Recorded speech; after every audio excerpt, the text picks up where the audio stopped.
এই এখানে তো চিল্লাচিল্লি কিসের? স্যার, এই কাজের মেয়েটা আপনার নাম ধরে রেখেছে, এই জন্য একটা থাপ্পড় দিয়েছি। তুই কারে কাজের মেয়ে কস? কারে কাজের মেয়ে কস? She is my wife.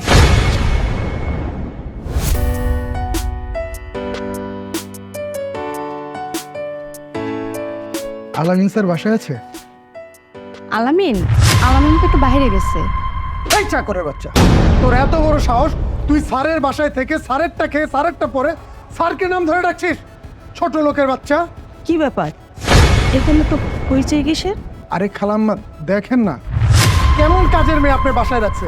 এই কাজের মেয়ে আলামিন স্যারকে নাম ধরে ডাকছে। এই এখানে তো চিল্লাচিল্লি কিসের? স্যার, এই কাজের মেয়েটা আপনার নাম ধরে রেখেছে, এই জন্য একটা থাপ্পড় দিয়েছি। তুই কারে কাজের মেয়ে কস? কারে কাজের মেয়ে কস? She is my wife. সেই বাড়ি কাজের মেয়ে না, সেই বাড়ির বউ, তোর বসের বউ। আর বসের বউ কাজের মেয়ে বলিস না? আবার কিনা বসের বউর গায়ে হাত তুলিস? কত বড় সাহস তোর! স্যার, আমার ভুল হয়ে গেছে। আসলে আপনার মতো মানুষের ওয়াইফ এরকম একটা পোশাক পরে ঘরের কাজ করবে, স্যার এটা আমি ভাবতে পারিনি। আর আমি ম্যাডামকে চিনতে পারিনি, এই জন্যই খারাপ ব্যবহারটা করে ফেলেছি।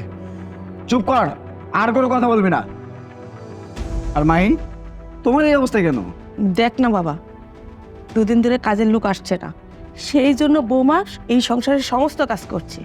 কত করে বললাম যে থাক না, কাজের লোক আসার পরও নিজেই করবে। না, এই সংসার তার নিজের হাতে সামলাতে হবে। আহা মা, কি হয়েছে? সংসারটা তো আমার, সুন্দর করে রাখার দায়িত্বটাও আমার। কাজের লোকের তো ছুটির প্রয়োজন আছে, আর কাজের লোকের ছুটিতে গেলে কাজগুলো কে করবে? আমি করব, কারণ আপনার তো বয়স হয়েছে, আপনি কিভাবে করবেন? বাদ দেন না। আমার অভিযোগ স্টপ, তোমার গায়ে হাত তুলবে, আমি সেটা নিয়ে ঠান্ডা মাথায় বসে থাকবো না। তুই আমার বউর গায়ে হাত তুলছস। আমার বউর গায়ে কেন? আমার এই বাড়ির কোনো কাজের বউর গায়ে যদি হাত তুলতি, তোকে শাস্তি পেতে হতো। তোর শাস্তি হচ্ছে তোকে আমি চাকরি থেকে বরখাস্ত করবো, সেটা এই মুহূর্তে। আর তুই এই মুহূর্তে বাড়ি থেকে চলে যাবি। বেরো, দে ফেল দে। স্যার প্লিজ, স্যার আমাকে ক্ষমা করে দেন। ম্যাডাম সত্যি আমি আপনাকে চিনতে পারিনি, আমাকে ক্ষমা করে দেন ম্যাডাম। স্যার যদি আমার এই চাকরিটা চলে যায়, আমার বউ বাচ্চা নিয়ে আমি কোথায় যাবো? স্যার স্যার একটু দয়া করেন ম্যাডাম, একটু দয়া করেন। কোনো কথা বলবি না।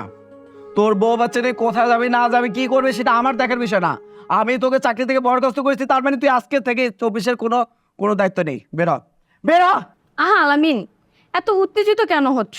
লোকটা তো তার ভুল বুঝতে পেরেছে, তোমার কাছে মাপ চাচ্ছে। আর তাছাড়া ওর কিন্তু এত বড় ভুল হয়নি। ও আমাকে দেখছে আমি কাজের লোকের মতো আছি, আর আমার মুখে তোমার নাম শুনছে।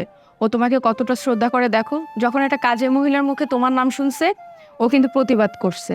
আর শোনেন, আপনাকে আমি বলতেছি, কাজের মহিলা হোক আর যেই হোক, যে যে পেশায় থাকুক না কেন, যত ছোট পেশায় হোক না কেন, তাদেরকে মানুষ বলে আগে মূল্যায়ন করতে শিখবেন। তাহলে দেখবেন যথার্থ মূল্যায়ন আবার আপনিও পেয়েছেন। আপনার জবের কিছু হবে না, আমি কথা বলতেছি। ওনার ফাইলটা দিয়ে দাও, ওনার জব কিছু হবে না, ওনার জবটা থাকবে। শুধু আমার ওয়াইফের জন্য, ওয়াইফের জন্য তোকে আমি চাকরিটা আবার ফেরত দিলাম। এনে ধর, যা। সত্যি ম্যাডাম একটা কথা বলি, আমি না অনেক শুনেছি পৃথিবীতে এখনো ভালো মানুষ আছে, যাদের জন্য মহান আল্লাহ তাআলা এই পৃথিবীটাকে টিকিয়ে রেখেছে। আজ আমি সেই ভালো মানুষটাকে নিজের চোখে দেখলাম। ম্যাডাম আমাকে ক্ষমা করে দেবেন। স্যার আমি আসি। আচ্ছা, আরে শোনো, আজকের পর থেকে তুমি আর এই কাজ করবে না। প্রয়োজনে এক্সট্রা একটা বুয়া নাও, ঠিক আছে? ঠিক আছে। কাজ করতে করতে কি করছো? শোনো, রুমে আসো।